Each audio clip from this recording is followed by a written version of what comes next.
Allah Resulü sallallahu aleyhi ve sellem deyir, kim cənnət əhlindən olan bir kişini görməksə bu kişiyə baxsın. 3 dənə əməli var idi. Şəhadət, zəkat, namaz, zəkat, oruc və salam.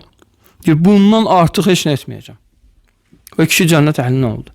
İndi insanları yükləmək olar vali. Olar insanları yükləmək. Yükləmə insanları. Olmaz insanları çox şeylərlə yükləmək. İslam rahat, əd-dinu yusrun. Və lə yüşəddəd dini əhədun illə qaləbə. Din asandır.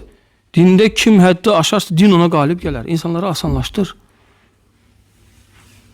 Saqqal saxlamalısan, o birisini etməyəsən, qarış, tələsmə bunlara. Allah hidayət verəndən sonra özü artıracaq, özü tatavvu edəcək. Sünnətləri artıracaq özü. Hələ sən əsasını qoy ona. Əsasa dəvət et. Əsası çatdır və heç çatdırırıq mı? Heç çatdırırıq mı yəni? Bəzən bizə elə gəlir ki, çatdırırıq. Amma çox müqəssirik. Həddindən artıq.